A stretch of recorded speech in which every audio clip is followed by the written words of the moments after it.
Now, welcome back. Dr. Nobuhle Nkabane is no longer the Minister of Higher Education and Training. Her deputy, Buti Manamela, has now been appointed as Minister in that portfolio. Dr. Nomusa Dube-Ncube has been appointed as the new Deputy Minister. Now, Dr. Nkabane was due to appear before the Committee of Higher Education and Training today to account for the SETA chairperson nomination panel after she snubbed MPs in a meeting last week. Dr. Nkabane faced mounting calls to step down after allegedly misleading Parliament about the composition and role of an advisory panel overseeing the SETA appointments. But for reaction, we are joined virtually now by ANC National Spokesperson Mahlengi Bhengu. Ms. Bhengu, thanks for your time.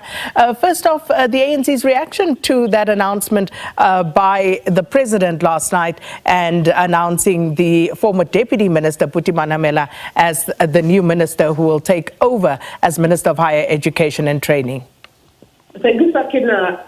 We have a new pair of hands at the helm of our higher education and training system. It is something that I think ought to be welcomed if we look at the two incumbents. So totally solid individuals in their individual rights, with excellent credentials and excellent record of performance. And we do hope that South Africans will support the President in the decisions that he has taken. So, speaking of supporting the President and knowing full well that the President exercises his presidential prerogative, Ms. Bhengu, was the ANC consulted about this impending move by the President before it was announced?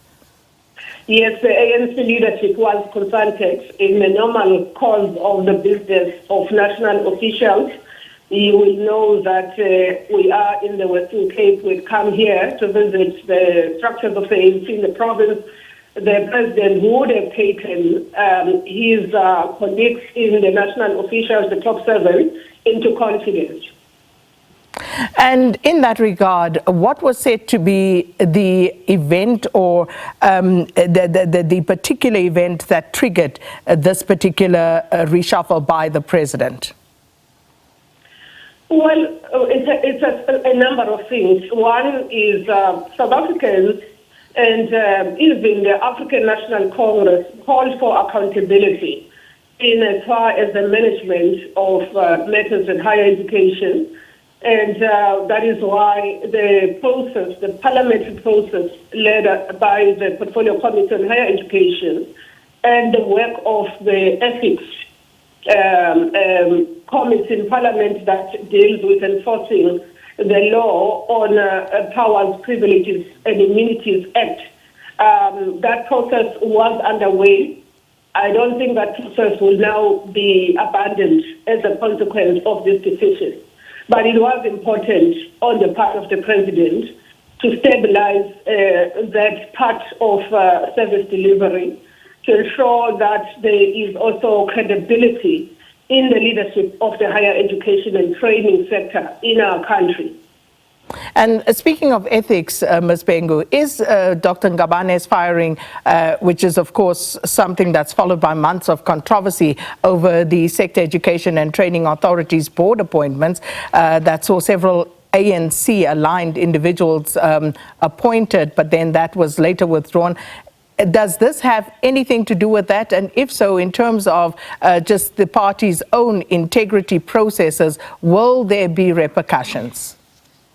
Well, the party's own integrity processes, if I may just to your last question, Sakina, indeed, any matter that is brought to the attention of the Integrity Commission of the ANC gets attended regardless of who is sitting in which chair.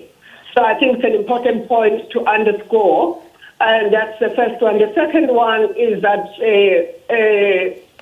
our comrade Nobuhle Nkabane goes back to being a member of parliament because he's an elected member of parliament. And therefore, all of those processes that involve conduct will be ventilated there using the two structures that I've spoken about, particularly now that the matter is before the Ethics Committee of Parliament. About the triggering, I wouldn't be in the head of the president, but I'm certain that like any chief executive of a country such as South Africa, he would have looked at a number of factors. I would imagine he would have thought very hard about sending the right signal to our people. And of course, on the matter of SETA appointments, which have now been reversed, are going to be started afresh.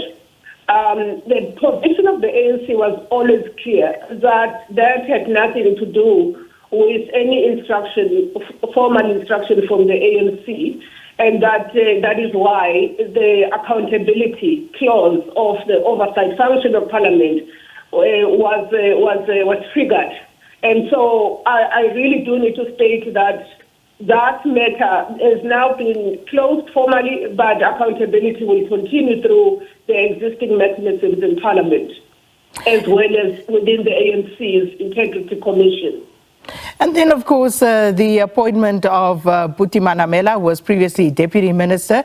Is that one based purely on merit, as per the discussions between the ANC and the President?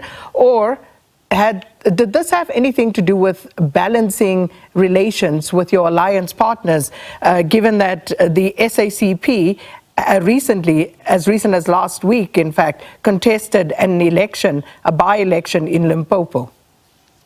Well, you will have to be a conspiracy theorist to go that far. I've not looked at it from that perspective. Certainly, Buti is a member of the National Executive Committee of the ANC, who has been the longest-serving Deputy Minister in Higher Education, with a very keen understanding, always working in the back, but a very strong and sound understanding of the workings of the higher education system in South Africa. Quite competent, quite an intellectual in his own right, and known for innovation and innovative ideas. He now gets joined by Dr. Nomusa Dube-Ncube. We are quite sad that his house was gutted together with some of his personal properties, but we hope that that will not affect him assuming her roles. If you look at the two colleagues, those are very formidable South Africans, whether they were ANC or not, quite formidable South Africans that have served and have served quite well in their roles. Here, we're bringing in somebody that has been a premier. We're also bringing in a PhD that has studied the public policy system in South Africa. And as I say, it's been busy. Advocate Chauke, that notice also coming through late yesterday, Ms. Bhengu, with regard to the president taking action. And again, what's the ANC's reaction to the president's announcement of the inquiry that will now be set up? Is this there are several inquiries? Is this now the Judicial Commission of Inquiry? Correct, regarding Advocate Chauke. Oh, yes. No, we definitely support that, because if we do not set up a due process, we then just rely on speculation and untested claims, in the same way that that is the case with the newly minted Judicial Commission of Inquiry into allegations that have got a potential threat to national security. And so we do support those commissions. I know that it is in our nature as South Africans to expect quick decisions. But our constitutionalism requires the president to really be measured in terms of how he exercises his executive powers.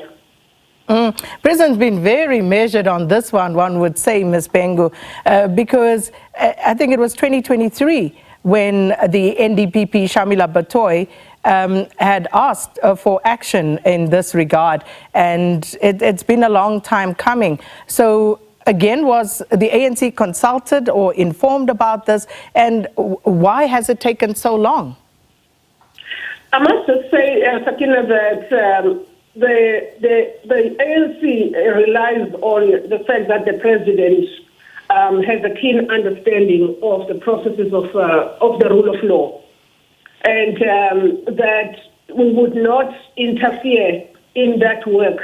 All that the ANC does is commit with our own perspectives through the top leadership when they meet every Monday. But in general, we are satisfied with how the president has handled matters. There are many matters facing the nation. And it's important that once he's dealing with one matter, he's probably dealing with 1,000 other matters. I'm not in a position to explain the period or the length of the period. I suspect my colleague Vincent Mabuenya may be able to give you a bit more detail. But we welcome the fact that that has taken place. Ms. Bhengu, I hope you can still hear me, because just one more issue that I'd like to touch on with regard to... yes, I can. Thank you so much. The police ministry and what's happening there. Now, we saw yesterday the EFF leader, Julius Malema, talking about going to the Constitutional Court, if need be, regarding how the president has chosen to deal with the matter of the police minister, who's now been placed on special leave, and then, of course, the appointment starting on the 1st of August of another minister. So, again, with regard to the procedure being followed in this regard, is the ANC satisfied that the president did, in fact, act in the spirit and letter of the law and the Constitution in making the sort of changes that he's made? Just the process point, the 1st of August is beckoning, and we're expecting that the president will take the nation into confidence around how he wants to manage that situation. And I would suggest that when Professor Kachanya assumes the role of the acting minister, that we will get full information about how the president is managing that appointment. What we must welcome, though, is the fact that, again, here, South Africans, patriots, are being called to the fore to come and stabilize state institutions, in this case, the South African Police Service. And it's somebody who's not new to policing, by the way. So in terms of the process of managing that appointment, of managing the fact that there's a minister who is on leave of absence, I'm certain that the president doesn't take decisions willy-nilly. He considers his options very carefully. And therefore, at the moment, that detail has not yet been provided to South Africans. We know that he will be providing that detail to South Africans. That is the first point. The second one is on that is really to say that, again, a judicial commission of inquiry has with far more wide-ranging powers, including powers to report as and when, reporting live, and causing action to be taken during the course of its investigation. That is something that doesn't often happen. I mean, you would remember the Zondo Commission, the reporting happened quite late because of the scale of that investigation as well. So in this case, we are hopeful that we are literally going to continue to ensure that South Africans have faith in the rule of law, have faith in due process, and also that they allow this investigation to go unhindered, which is why Comrade Senzo Mkhulu was put on leave of absence. It was precisely for the recognition for that. And South Africans were calling for that anyway. So the president has really acted in the best interest of South Africa. We must watch, all of us as South Africans, watch this process, participate in this process. Those that have got information to be brought forward for the benefit of the work of the Judicial Commission. This is the time to do so, including General Mkhwanazi and anybody else that has something to share with the Commission. I know that people were expecting, dismissals all round, but the system doesn't allow us to do things that way. We have to go through a due process so that nobody is prejudiced on the basis of untested allegations. Well, we'll have to leave it there. Mahlengi Bhengu is the ANC's national spokesperson, reacting to Dr. Nobuhle Nkabane's removal as Higher Education Minister, among other matters.